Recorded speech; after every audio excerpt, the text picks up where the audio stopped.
தலைமுறைகளை தாண்டி தரத்துடன் மீண்டும் தனித்துவம் நிறைந்த கடை ஜிஆர்சி ஜுவல்லர்ஸ் காஞ்சிபுரம். வாடிக்கையாளர் அனைவருக்கும் இனிய தீபாவளி நல்வாழ்த்துக்கள். அதானியோடு முதலமைச்சருக்கு தொடர்பு இருக்கிறது. அதானியை முதலமைச்சர் சந்தித்து விட்டு சென்றார். இதனோட பேசி இருக்கிறார். அதையும் பேசுவார் என்று தான் எதிர்பார்த்தேன், பேசவில்லை.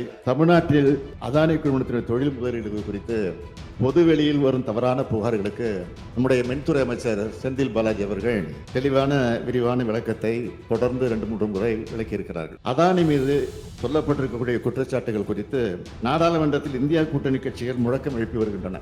திமுக மீது குறை சொல்லிக் கொண்டிருக்கக்கூடிய பாஜகவோ பாமகவோ இந்த கோரிக்கையை ஆதரிக்க தயாராக இருக்கிறதா? இதை விட வேறு விளக்கம் தேவையா?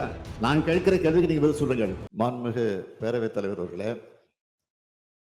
மாண்புமிகு உறுப்பினர் ஜி.கே. மணி அவர்கள் இந்த அவையில மட்டுமல்ல, அவர் கட்சியை சார்ந்தவர்கள், அவர் கட்சியினுடைய தலைவர்கள் வெளியிலும் இது பற்றி தொடர்ந்து பேசிக் கொண்டிருக்கிறார்கள். ஆனால் அனைத்தையும் இந்த அவையில் அவர் பதிவு செய்யல, வெளியில பேசிக் கொண்டிருப்பதை. அதானியோடு முதலமைச்சருக்கு தொடர்பு இருக்கிறது. அதானியை முதலமைச்சர் சந்தித்து விட்டு சென்றார். இதனோட பேசி இருக்கிறார். அதையும் பேசுவார் என்று தான் எதிர்பார்த்தேன், பேசவில்லை. என்ன காரணம் என்று தெரியவில்லை. ஒருவேளை உண்மை தெரிந்து விட்டது அவர்களுக்கும் என்பது காரணத்தினால் விட்டு விட்டிருப்பார் என்று நான் கருதுகிறேன். தமிழ்நாட்டில் அதானி குழுமத்தின் தொழில் முதலீடு குறித்து பொதுவெளியில் வரும் தவறான புகார்களுக்கு நம்முடைய மின்துறை அமைச்சர் செந்தில் பாலாஜி அவர்கள் தெளிவான விரிவான விளக்கத்தை தொடர்ந்து 2-3 முறை விளக்கியிருக்கிறார்கள். அதற்கு பிறகு தொடர்ந்து இதை பற்றி செய்தி வந்து கொண்டுதான் இருக்கிறது.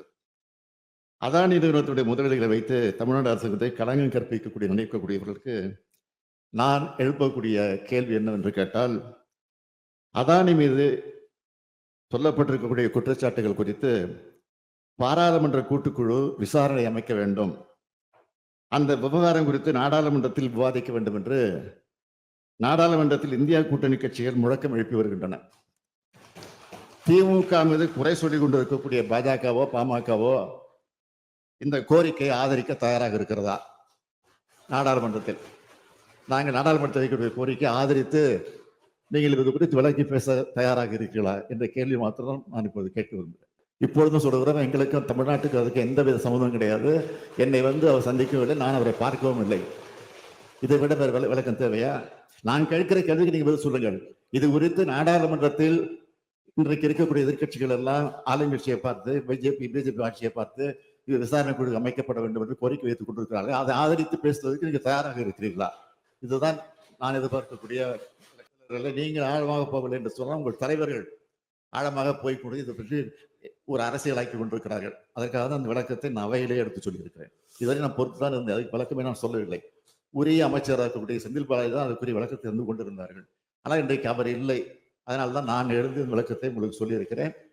நான் அந்த விளக்கத்தை சொல்லுகிற நேரத்தில் நான் வைத்த கோரிக்கை நீங்கள் ஆதரிக்க வேண்டும். பாராளுமன்றத்தில் பாமகவும் பாஜகவும் இருக்கிறது, எனவே ஆதரிக்க வேண்டும்.